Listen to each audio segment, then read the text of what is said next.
Well, the Minorcan Cultural Society is a group of Minorcans who we try to promote the Minorcan culture here in St. Augustine. And we usually have a Minorcan festival every year in March, usually, but this pandemic thing has got everything all messed up the last several years. And at the festival, we try to do perlos and different foods, and we haven't been able to have the entertainment that we have wanted in the last several years because a lot of the folks that were doing that for a number of years have finally retired. So, and we always have it, or have had it lately, at the Lambia's house. They would have Spanish type dances. Yeah, we have CDs of Minorcan folk type music that we play during that we got while we were in Minorca. While we're in Minorca.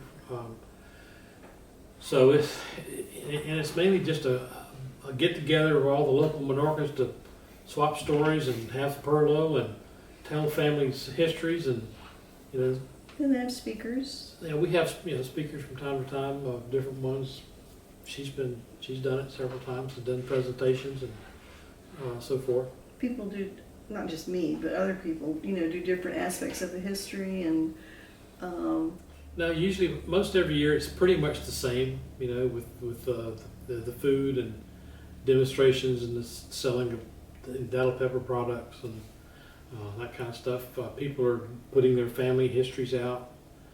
Lots of family trees all over the place. Particularly the museums, they are very big into that. Yeah.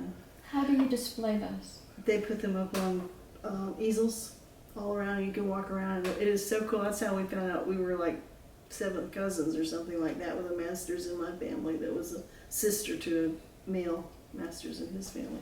One year we were looking at things and I knew what his was, and then I'm like, well, that's mine, and so there they are.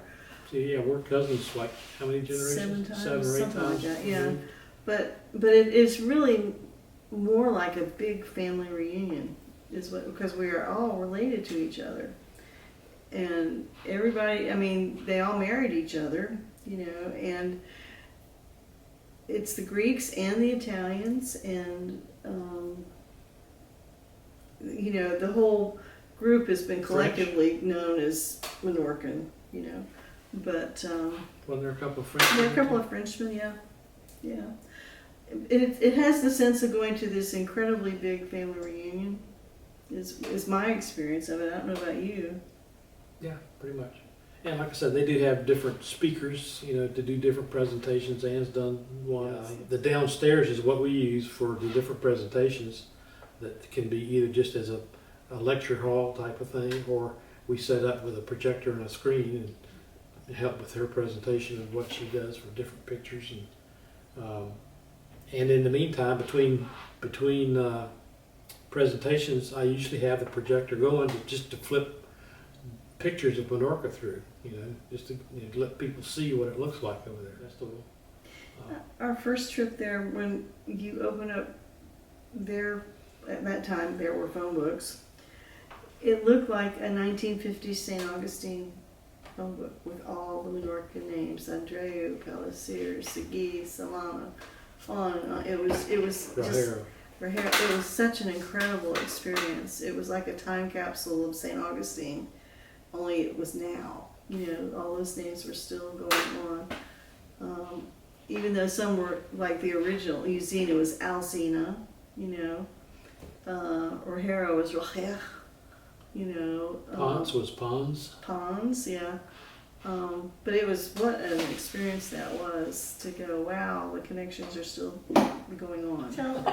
Tell about you and Uncle Bubba with the gator that you got workers' comp for. I think this is the first. Years ago, the Schooners, which was part of Howard Johnson's motel at the time, just on the south side of that was the drive-in theater for years and years and years. We used to sneak in and all that stuff when we were kids.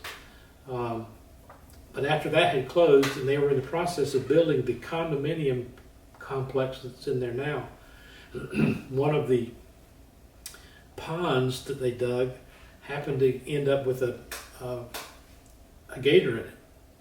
So my uncle was called, and and he came out and looked at the area. In fact, she was sitting on a nest at the time, so that means you couldn't get anywhere near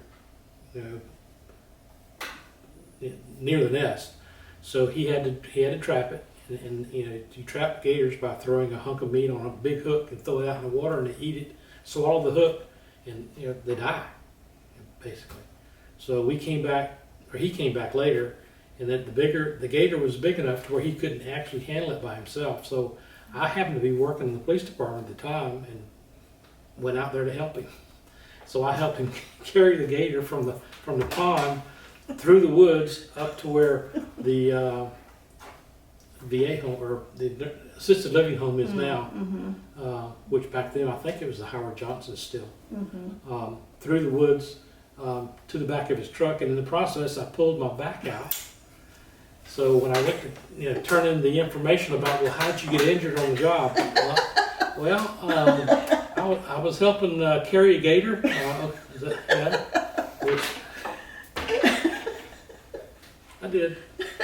Only workers' comp thing they've probably ever seen like that in that department. So, but yeah, that's another little side story. The particular one was about 8 feet, about 8 foot, yeah. Yeah, that's a big gator. Oh yeah, that's a good size. And Uncle Bubba did that till when? He was about 80? Yeah. Well, even at that age, I think you understand what I say. When you shook his hand, it was like touching this table right here. It was so hard. It was unbelievable how tough he was, physically, and as well as mentally, yeah. to be able to do that. But I think you understand what I'm talking about. So it was amazing, and like I said, of course he's now passed, but just a couple of years ago actually, and he retired from the fire department. I'm sorry. With I think close to 30 years of service, and was doing that on the side, and he would go all over the Northeast Florida in particular, doing that, trapping gators and nuisance gators, that they would have to do something with, and most of the time they couldn't relocate them after they had been in contact with humans too much, and the only option would be to euthanize them. What would he do with them afterwards? Sell the meat. Okay. Anything with the skin? Absolutely. He'd roll the skin up, put it in his freezer, I think salt it, and put it in the freezer and wait for the price to go up before you sell them. So, he's a smart Minorcan.